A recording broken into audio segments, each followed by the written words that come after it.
Good morning, students. Hope you all doing well. I, Dinesh Rawat, your subject faculty, welcome you all. So, the subject name is research methodology, and today the topic would be hypothesis testing. So, let's start. So, the topic is hypothesis testing. So, in the previous lectures, we have already discussed about hypothesis formulation, estimation.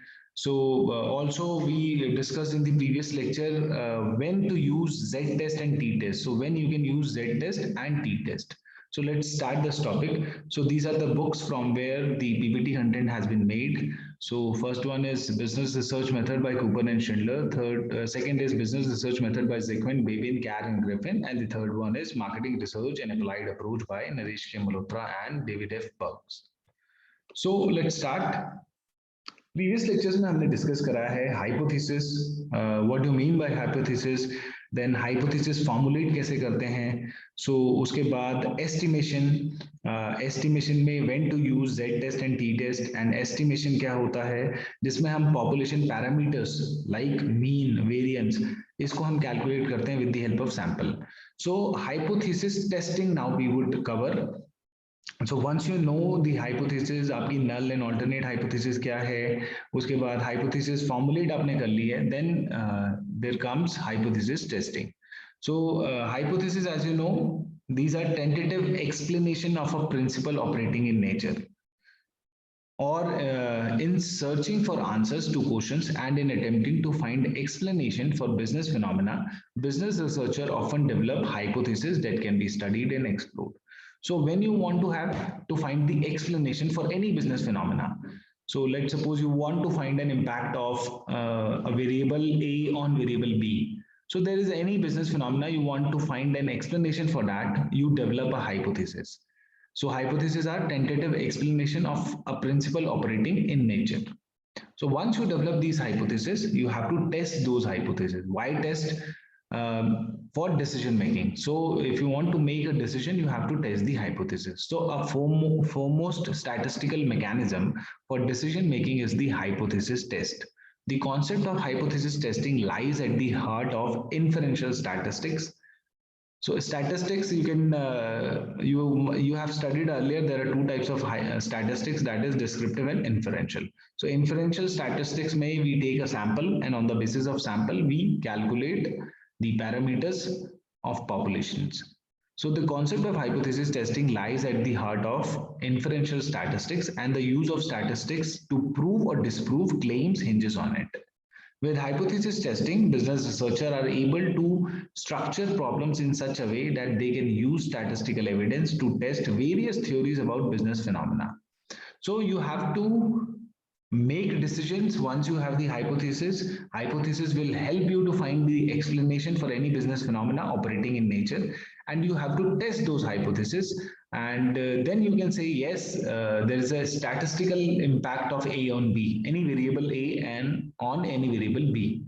So you have to test those hypotheses. So there are certain steps of hypothesis testing. So you have to first you need to know those steps, and then you can calculate or you can solve any problem of hypothesis testing. So these are the steps. First you have to develop a null and alternate hypothesis. So जो भी questions आपके पास आते हैं या जो भी objective हैं, you have to develop your null and alternate hypothesis. Obviously support of literature need to be there, review of literature, इसलिए that is very important. So once you have established your null and alternate, then you have to determine appropriate statistical test to be used. कौन सा test आप use करेंगे? So whether T test, whether Z test or any other test you have to use. So it depends. और जैसे estimation में previous lecture में हमने देखा था when to use T test and Z test. Then you have to set the value of alpha. Alpha, as we have discussed earlier, this is type 1 error rate. So the probability of committing a type 1 error, so that is called alpha, level of significance. You have to decide this. Then you have to establish the decision rule. What would be your decision rule when you will reject the null hypothesis or fail to reject the null hypothesis? You have to establish that rule. Then you have to gather sample, whatever you have, whatever values you have with you. अगर आपने कोई sample लिया है तो सारी values जो sample की हैं, you have to gather it. Then you have to analyze the data, you have to calculate, and then you have to reach a statistical conclusion whether you will reject it or you fail to reject it. And then you have to make a business decision on the conclusion which you have derived. So these are the steps in hypothesis testing. So let's start. So first we would test hypothesis about a population mean. So estimation में you have calculated a mean. आपने population parameter that is mean आपने calculate करा. So when standard deviation of population was known, so कौन सा test आप use करेंगे? You will use Z statistics. So when this is known and you are testing hypothesis about a population mean, a single population mean. So एक आपके पास population mean है, you want to test hypothesis about it, and the standard deviation is known to you, you will use Z statistics. So this is the example. Let's read this example and then you'll get to know.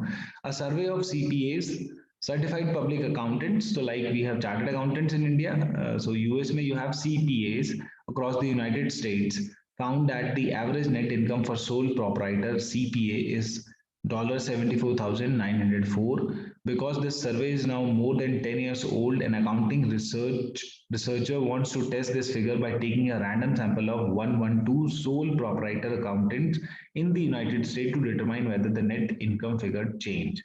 So 10 साल पहले जो सर्वे हुआ था उसमें ये find out हुआ था जो CPAs की एवरेज इनकम है that is this amount. And अभी you want to test that income, क्या अभी भी वही एवरेज इनकम है CPAs की? You take a sample of 112 CPAs and then you try to calculate and try to see whether the same average income is there. Assume the population standard deviation of net income for sole proprietor CPAs is this. So population standard deviation is known to you. So when you have your population standard deviation known, you will use Z statistics. And if it was unknown, then you will use T statistics. So this is testing hypothesis about a population mean. So this was the question. Now we comes to the steps in hypothesis testing. First, you will establish your null and alternate. Null हमने जैसे कहा है, whatever the old theory is saying. So what the old survey is saying that the average net income is this of CPAs is this. So this would be your null. Alternate would be what if it can be less or more. So it would not be equal. So that means two tail. It can be less or more. So then alternate would be your mean would not be equal to this amount, 74,904. Determine the appropriate statistical test. Now, since you know the population standard deviation is given to you, then Z test would be used. So these are the step 1 and step 2. Step 1, you decide your null and alternate. So this would be your null, whatever the old survey is saying, and alternate would be what if it is not equal. It can be more or less. Then step 2 would be to determine this appropriate statistical test. Since it is known population standard deviation, you will use Z test. Step 3 is set the value of alpha. You have to decide your level of significance. That is also called probability of committing type 1 error. So type 1 error rate. So you have to decide this. Generally we take 5%. You can also take 1%. So 5% we take, establish the decision rule. You have to decide. Now you have to see what is your Z value from the table and you have to establish that decision rule. So this is your rejection reason. This is called your alpha, level of significance.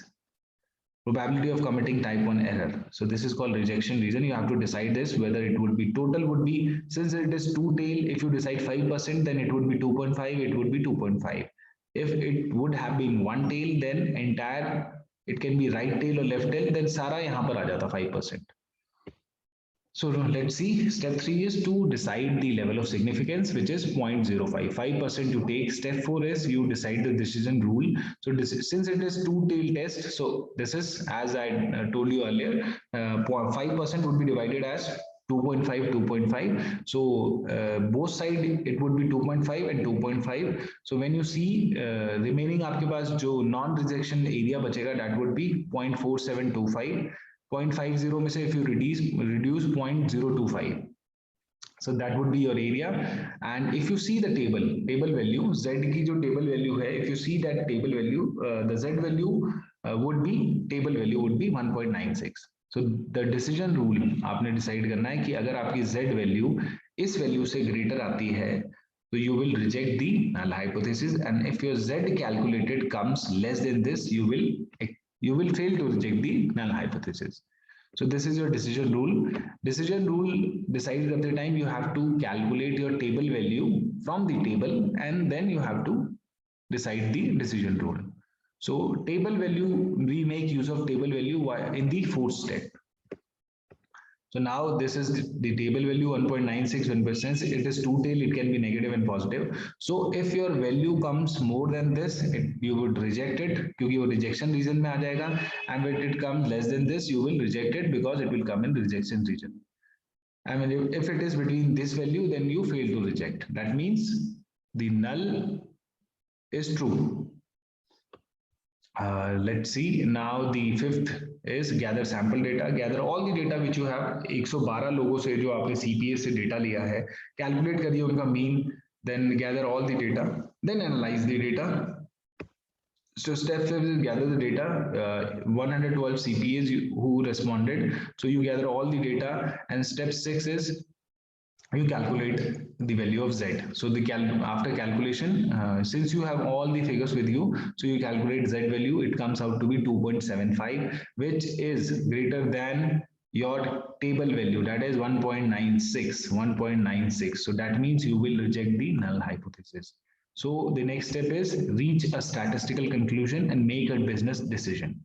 So since it is greater than 1.96, so you will reject the null hypothesis. So you comes to your step 7. That would be you will reject the null hypothesis. And step 8 would be business implication you have to make. That means the previous survey which was done, now the average income is not that amount and it has increased, and the average income of CPAs has increased. So that would be your implication. So these were the steps which are very important. You have to remember those steps. You can get questions on the steps itself, write down the steps, or you can get a numerical like this which we solved, and you have to specify every step, and then you have to calculate, and then you have to make a statistical conclusion and make a business decision. So that is hypothesis testing. When the population standard deviation is known to you. So when it is known to you, you will use Z-test. If it is unknown, we'll discuss that in next lecture. Then how to use T-test. So, and lastly, apart from this, if generally what we do, we also use p-value to test the hypothesis. That is called significance value. So sometimes you will use T or Z stats, or you can use p-value also. So p-value, what do you mean by p-value? The p-value defines the smallest value of alpha for which this smallest value of alpha, that is the level of significance for which the null hypothesis can be rejected. So for example, if your p-value of a test is 0.038, that means 3.8%. So that means the null hypothesis cannot be rejected at 0.01. Because 0.038 is smaller value of alpha for which it is the smallest value for alpha for which the null hypothesis can be rejected. So, but agar aapka level of significance 5% hai, then you can reject it. If so, the key to remember is if your level of significance is 5%, if your p-value comes less than that, you will reject the null hypothesis. And if your level of significance is 0.01, that is 1%, so all your p-value which is less than 0.01, you will reject the null hypothesis. So p-value is the smallest value for which you can reject the null hypothesis. So that is all for today. Next lecture we will discuss when you do not have any idea about population standard deviation, then which test to be used, that is T-test. So that is all for today. Thank you so much.